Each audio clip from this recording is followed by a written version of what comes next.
আসসালামু আলাইকুম বন্ধুরা, আজকে আমরা শিখব কিভাবে কার্তেশীয় স্থানাঙ্ক প্রকাশ করে। কার্তেশীয় স্থানাঙ্ক দুইটি মান দ্বারা প্রকাশ করে। যদি ধরি এ একটি বিন্দু হয়, এক্স আর ওয়াই যদি একটি কার্তেশীয় স্থানাঙ্ক হয়, এখানে এক্স এই এক্স কে বলা হয় কি ভুজ বলা হয়। আর ভুজ হলো ওয়াই অক্ষ থেকে বিন্দুর দূরত্ব। আর ওয়াই কে বলা হয় কোটি। কোটি হলো এক্স অক্ষ থেকে বিন্দুর দূরত্ব।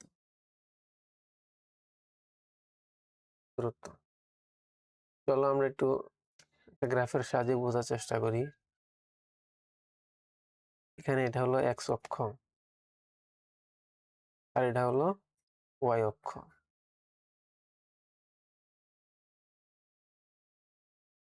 আমাদের কাছে যদি কোনো বিন্দু এ দেওয়া থাকে, এক্স কমা ওয়াই, এই বিন্দুর দূরত্ব মানে এই এক্স হলো ওয়াই অক্ষ থেকে বিন্দুর দূরত্ব। তাহলে আমরা ধরি যে বিন্দুটির এটা যদি বিন্দু হয় এক্স কমা ওয়াই, তাহলে এখানে এই এক্স এর মানটি কি এই ওয়াই অক্ষ থেকে বিন্দুর দূরত্ব। তো ওয়াই অক্ষ থেকে এই যে এতটুকু হলো কি এতটুকু দূরত্ব হলো কি এক্স এর মান, আর ওয়াই এর মানটি হলো এক্স অক্ষ থেকে বিন্দুর দূরত্ব। এখন আমরা কিছু এক্সাম্পলের সাহায্যে বোঝার চেষ্টা করব। আমাদের একটা বিন্দু 3,4 আছে। আমরা আরেকটি বিষয় হলো যে এখানে তোমার এক্স এর একটা পজিটিভ দিক, এটা হলো এক্স এর পজিটিভ দিক আর এটা হলো এক্স এর নেগেটিভ দিক। এটা হলো ওয়াই এর পজিটিভ আর হলো ওয়াই এর নেগেটিভ। ঠিক আছে, তাহলে তুমি প্রথমে দেখবা কি এখানে দেওয়া আছে 3, থ্রির মান কি পজিটিভ আছে, তাহলে এক্স অক্ষের পজিটিভ দিকে 3 করে যাবে। তাহলে আমরা কি এটা হলো আমাদের মূল বিন্দু থেকে ওয়াই অক্ষ থেকে 1 2 এই 3। তাহলে আমরা কি করলাম, ওয়াই অক্ষ থেকে পজিটিভ দিকে 3 করে গেলাম। তারপরে আমাদের কি করতে হবে, 4 এর মান পজিটিভ দেওয়া আছে 4, তাহলে আমাদের কি এক্স অক্ষ থেকে উপরের দিকে মানে পজিটিভ দিকে 4 করে যেতে হবে। তাহলে কত, 1 2 3 এই 4। ঠিক আছে, তাহলে এই বিন্দুটি কত হবে, এই বিন্দুটি হবে 3,4। ঠিক আছে, আশা করি বুঝতে পারছো। তারপরে আমরা আরেকটি এক্সাম্পল দেখার চেষ্টা করি। যদি এটা এরকম -3 4 হলে এই বিন্দুর অবস্থান কি হবে। প্রথমে আমাদের কি দেওয়া আছে, -3 দেওয়া আছে। তাহলে আমাদের কি করতে হবে, ওয়াই অক্ষ থেকে মাইনাস এর দিকে 3 করে যেতে হবে। 1 2 এই 3। ঠিক আছে, আমরা 3 করে আসলাম। তারপরে আমাদের কি কোটির মান দেওয়া আছে কি 4, ওয়াই এর মান দেওয়া আছে কি 4। তাহলে আমাদের কি করবো, এক্স অক্ষ থেকে, আর 4টা দেওয়া আছে পজিটিভ, তাহলে ওয়াই অক্ষ থেকে আমাদের উপরে 4 করে যেতে হবে। 1 2 3 এই 4। ঠিক আছে, তাহলে আমাদের বি হলো -3,4। ঠিক আছে, তারপর আমরা আরেকটা এক্সাম্পল দেখতে পারি, -3,3। যদি -3,3 হয় তাহলে আমরা কি করব, প্রথমে আমাদের কি দেওয়া আছে, -3 দেওয়া আছে। তাহলে আমরা কি করব, ওয়াই অক্ষ থেকে -3 মানে এক্স এর নেগেটিভ দিকে 3 করে যাব। 1 2 এই 3। ঠিক আছে, তারপরে আমরা কি করব, আমাদের ওয়াই এর মান বা কোটির মান দেওয়া দেওয়া আছে কি -3। তাহলে আমরা কি করব, এই এক্স অক্ষ থেকে যদি +3 দেওয়া থাকতো আমরা উপরে যেতাম। এখানে কি দেওয়া আছে, -3 দেওয়া আছে। তাহলে আমরা কি নিচে যাব, 1 2 3। ঠিক আছে, তাহলে সি বিন্দুর অবস্থান হলো -3, -3।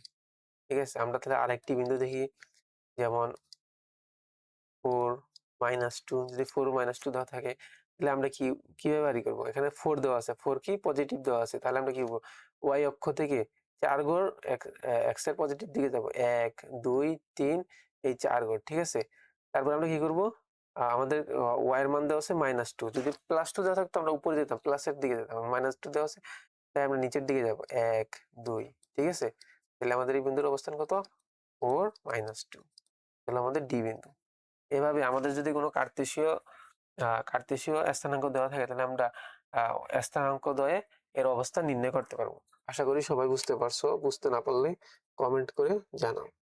বন্ধুরা, এখন আমরা শিখবো পোলার স্থানাঙ্ক। পোলার স্থানাঙ্কে কি দেওয়া থাকে, পোলার স্থানাঙ্কে আমাদের দুইটি মান দেওয়া থাকে। যেমন আমরা যদি একটা পোলার স্থানাঙ্ক দেখি, আর হলো থিটা। এখানে আর দ্বারা কি বোঝায়, আর দ্বারা হলো মূল বিন্দু থেকে ওই বিন্দুর দূরত্ব দেওয়া থাকবে। আর থিটা হলো x অক্ষের ধনাত্মক কোণ, ঠিক আছে। তাহলে আমরা এক্সাম্পল দিয়ে বোঝার চেষ্টা করি। ধরো আমাদের এটা হলো আমাদের কি x অক্ষ, এটা হলো আমাদের x অক্ষ, হলো আমাদের কি y অক্ষ। এখন আমাদের যদি একটি বিন্দু দেওয়া থাকে r থিটা, তাহলে আমরা কি করব? প্রথমে আমরা একটা কোণ x অক্ষের ধনাত্মক দিকের সাথে কোণ উৎপন্ন করব। আমরা ধরি যে x অক্ষের ধনাত্মক দিকের সাথে এই কোণটি হলো কত, থিটা ডিগ্রি। তারপর কি করতে হবে? এই মূলবিন্দু থেকে r দূরত্ব বের করতে হবে। তাহলে মূলবিন্দু থেকে r দূরত্ব যদি r দূরত্ব এতটুকু মূলবিন্দু থেকে এই বিন্দুর দূরত্ব r হয়, তাহলে আমাদের এই বিন্দুর অবস্থান হবে r, থিটা। আশা করি সবাই বুঝতে পারছো। এখন আমরা বুঝতে না পারলে আমরা কিছু উদাহরণ দ্বারা বোঝার চেষ্টা করি। যেমন একটা এক্সাম্পল দেখি, এক্সাম্পল 1। আমার কি দেওয়া আছে হলো 5, 30 ডিগ্রি, ঠিক আছে। এটা হলো আমাদের কি x অক্ষ, আর এটা হলো আমাদের কি y অক্ষ। এখন ধরি যে এই বিন্দু হলো r এর মান 5 দেওয়া আছে, আর কোণ দেওয়া আছে কত, 30 ডিগ্রি। তাহলে আমাদের কি করতে হবে? প্রথমে x অক্ষের ধনাত্মক দিকের সাথে কোণ উৎপন্ন করতে হবে। তাহলে আমরা x অক্ষের ধনাত্মক দিকের সাথে কোণ উৎপন্ন করি। এটা ধরি যে এটা কোণ হলো কত, 30 ডিগ্রি। তারপরে কি করতে হবে? এই মূলবিন্দু থেকে 5 মানে দূরত্ব 5 একক যেতে হবে। আমরা ধরি যে 5 একক দূরত্ব এখানে, আমরা এটা ধরলাম যে এতটুকু দূরত্ব এখানে, ঠিক আছে। তাহলে এই বিন্দুর অবস্থান হলো, পোলার স্থানাঙ্ক হলো 5, 30 ডিগ্রি, ঠিক আছে। আশা করি সবাই বুঝতে পারছো। এখন আমরা আরেকটি এক্সাম্পল দিয়ে বোঝার চেষ্টা করি যে একটি বিন্দু আছে কত, 6, 90 ডিগ্রি, ঠিক আছে। তাহলে আমাদের কি করতে হবে? 90 ডিগ্রি আগে কোণ উৎপন্ন করতে হবে। আমরা কি জানি যে x অক্ষের ধনাত্মক দিকের সাথে 90 ডিগ্রি কোণ হলো এটা হলো 90 ডিগ্রি কোণ, ঠিক আছে। তাহলে আমরা কি করব?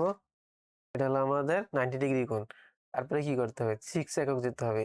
1, 2, 3, 4, 5, 6, ঠিক আছে। তাহলে এই বিন্দুটি হবে কত, বি বিন্দু 6, 90 ডিগ্রি, ঠিক আছে। তারপরে আমরা দেখি আরেকটি, t সমান সমান কত, t সমান সমান 120 ডিগ্রি। তাহলে কি করতে হবে? আমাদের 120 ডিগ্রি x অক্ষের ধনাত্মক দিকের সাথে 120 ডিগ্রি কোণ উৎপন্ন করতে হবে। তাহলে আমরা ধরি যে এটা হলো x অক্ষ ধনাত্মক দিকের সাথে কোণ কত, 120 ডিগ্রি। তারপরে আমাদের কত গড় যেতে হবে? 4 গড় যেতে হবে। আমরা যাই ধরি এতটুকু হলো 4 গড়, ঠিক আছে। তাহলে আমাদের সি বিন্দু কত হবে, 120 ডিগ্রি, ঠিক আছে।